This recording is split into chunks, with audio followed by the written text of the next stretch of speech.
Hai, apa kabar semua? Kali ini saya akan sedikit sharing kepada teman-teman tentang siapa sih pencetus dan orang yang berjasa dalam pengembangan literatur review. Let's check this out.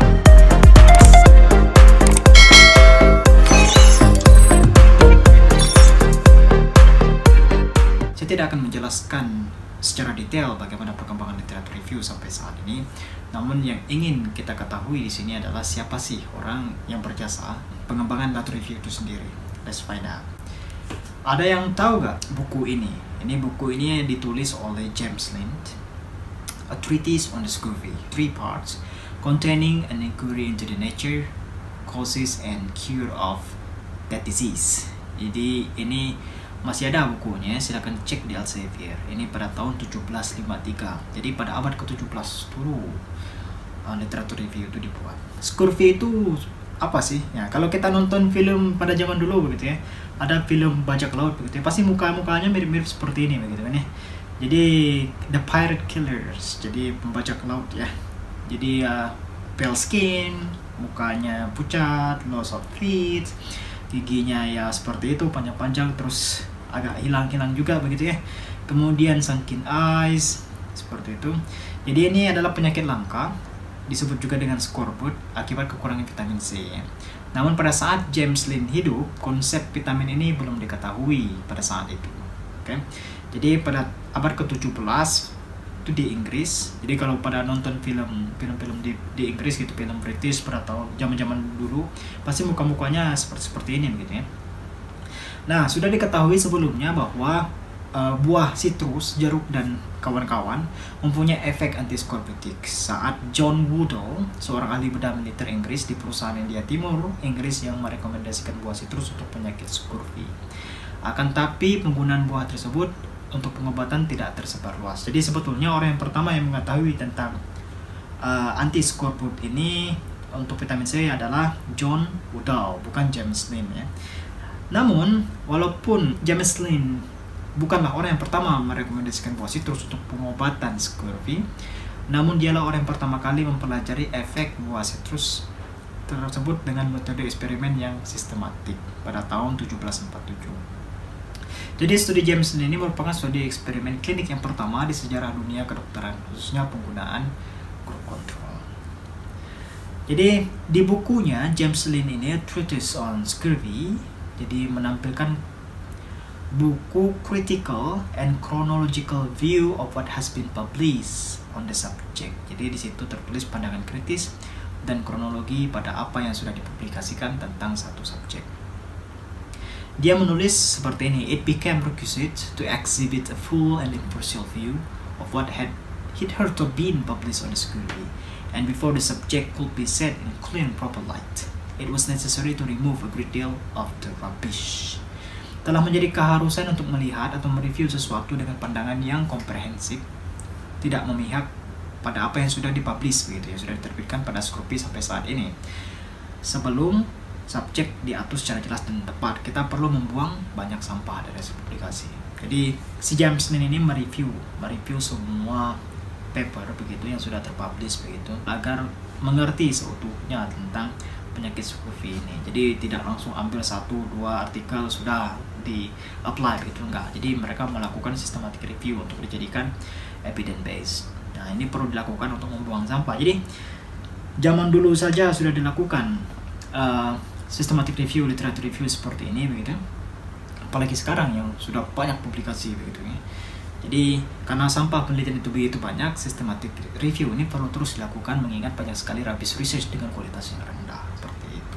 Jadi pada zaman abad ke-17 juga sudah ngomongnya seperti ini, apalagi sekarang begitu kan ya.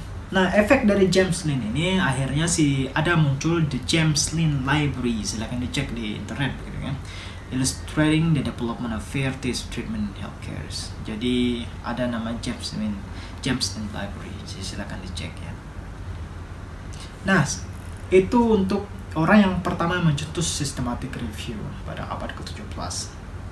Nah, orang kedua yang berjasa untuk systematic review, pengembangan literatur review, itu adalah Archibald Lehman Cochrane.